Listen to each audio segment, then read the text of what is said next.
안녕하세요. 박지현 대표입니다. 오늘 월요일 아침입니다. 월요일 새벽에 잠깐 비가 내렸다가 오늘부터 오후부터 좀 추워질 것 같아요. 이번 주는 날씨가 좀 많이 쌀쌀하다고 합니다. 근데 아침에 출근하면서도 이게 머릿속이 좀 정리가 안 돼서 그러면서 출근을 좀 했어요. 출근을 했는데 내일이죠? 내일이 미국 대선이어서 그런지 조금 숨을 다들 죽이고 있는 그런 것 같습니다. 오늘은 여러분들한테 요즘에 최근에 많이들 얘기 나오죠. 은행들 대출 조이기라는 소식들을 많이 접하시는데, 지난주 금요일이죠? 금요일날 저도 이제 전화를 받았어요. 은행에서. 대표님 큰일 났습니다. 이러고 전화가 왔더라고요. 그래서 예상은 대충 했죠. 예상 10월 말일자로 또 뭐가 좀 막힙니다. 이런 얘기를 하실 것 같은데 10월 31일이죠. 10월 31일자로 해서 이제 아예 클로징을 했다고 그래요. 막힌 정도가 아니고 중소기업 대출, 시설자금 대출이나 이런 쪽에 부동산 관련 대출이 아예 2024년은 클로징을 했다고 합니다. 그래서 저는 이제 우리은행에서 연락을 받았는데, 우리은행뿐만 아니고, 다른 국민은행, 그 다음에 신한은행이죠? 신한은행도 명목상으로는 아직 살아있는 것 같아요. 근데 이제 10월 30일 날, 대놓고 얘기를 못하지만, 클로징을 한 분위기입니다. 그래서, 우리은행은 대놓고 클로징 했다고 하고요. 그 다음에 다른 은행들도 상황은 비슷한 상황 같습니다. 그래서 2024년 11월, 12월은 부동산 관련한 대출은 현실적으로 다 막혔다라고 보는 게 맞는 것 같습니다. 기존에 있는 연장이나 이런 부분은 그래도 진행을 하겠지만 그렇다고 은행이 놀지는 않을 테니까 기본적으로 여신 업무 중에 부동산 관련한 여신은 2024년은 이제 끝났다. 클로징 했다라고 보시는 게 맞는 것 같아요. 그러면 11월 달 27일인가요? 27일, 28일 이때부터 둔천주공 입주한다고 하는데 그럼 어떻게 해요? 라고 이제 질문을 하실 수 있겠죠. 그 부분은 틈새 시장을 파고 들어가야 될 것 같고요. 또 하나는 둔천주공이나 이런 부분은 2024년이지 2025년은 영향이 아직까지 어떻게 올지는 몰라요. 누구도. 정부도 이 상황은 충분히 알고 있겠지만 주택담보대출 올해 하고 내년은 또 다른 스탠스로 관리를 하지 않겠나라고 보이는데, 특히 연초에는 그래도 조금은 풀어주지 않겠어요?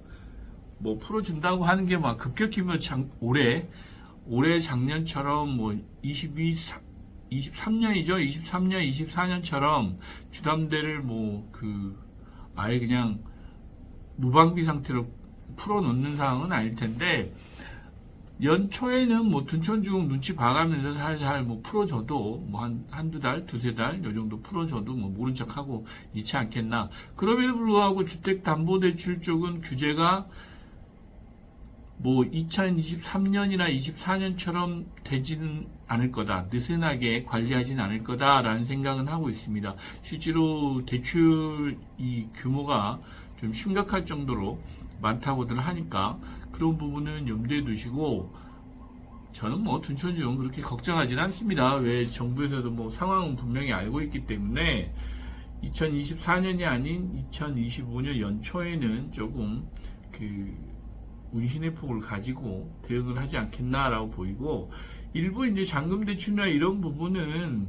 현실적인 문제도 있기 때문에 완화하는 또 눈치코치껏 하겠죠. 눈치코치껏 그렇게 보는데, 다른 대출들, 가계 대출 중에서 다른 전세 대출이나 이런 쪽은 조금 더 강화되기는 할 것 같아요.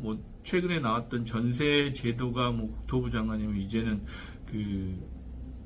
끝낼 때가 됐다 이런 표현을 쓰시는 거 보면 전세 대출 규제는 정책적으로도 이제는 조금씩 잡아가지 않겠나라고 보입니다. 그래서 그런 부분까지도 여러분들이 조금 감안을 하셔서 투자 계획도 세우시는 게 맞다라고 보이고, 이번 주는 아무래도 미국 대선 결과를 보면서 대응을 하겠죠. 금융 쪽도 그렇고 여러 요즘 부동산 시장, 뭐 투자 시장들, 뭐 채권이나 증권이나 뭐 모든 시장들이 마찬가지예요. 그래서 내일까지는 좀 지켜봐야 되는, 내일 한 모레까지겠죠. 미국은 땅덩이가 크니까 수요일까지는 좀 지켜보면서 상황을 좀 봐야 될 것 같습니다. 그리고 최근에 건물 시장 쪽도 뭐 투자를 기다리시는 분한테는 좋은 소식도 분명히 있어요. 왜 그 가격 조정이 된 매물들이 조금씩 나오고 있다라는 부분은 그 시장 상황입니다. 그리고 연초 되면 조금 더 매물들이 좀 나오지 않을까? 그리고 가격을 좀 조정된 매물들이 좀 더 많이 나올 수 있다라는 부분에서 일요일은 어제죠. 일요일은 어제 저희가 투자 상담하면서도 1월 말 설 전에 전후로 이렇게 투자 시점을 좀 보면서 투자하시자라고 해서 좀 미뤘어요. 예, 건물 투자 쪽도 좀 미뤄놓은 상황입니다. 그래서 시장 상황을 봐가면서 대응하는 게 맞지 않을까라고 보이고, 물론 저희 입장에서는 뭐 투자를 빨리 하시면 좋겠죠. 하지만 뭐 투자자분한테 뻔히 상황이 보이는데 그걸 또 하시라고 말씀드릴 수는 없었어요. 이제 그렇고 이제 주택시장 쪽도 저는 뭐 폭락, 뭐 폭등 이런 말씀들을 하시는 전문가분들이 계시긴 한데, 저는 뭐 폭락이나 폭등보다는 2023년, 24년 누차 말씀드렸듯이 부동산 시황이라고 할까요? 사이클 자체도 이제는 예전에 비해서 뭐 10년 주기 이런 거보다는 짧아졌습니다.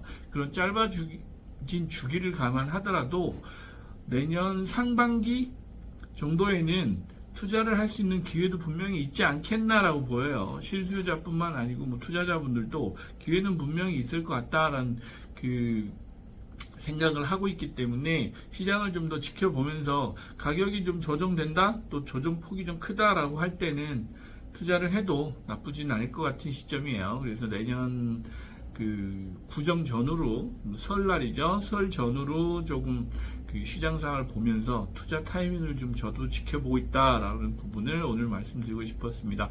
오늘 날씨도 좋고요. 뭐 이번 주는 이제 초겨울 초입에 들어가는 이제 워밍업 하는 것 같습니다. 겨울 준비하는 워밍업 날씨가 된다라고 하니까 건강 조심하시고, 계속해서 아침 일찍 좋은 뉴스를 또 유익한 소식을 전해드리도록 하겠습니다. 감사합니다.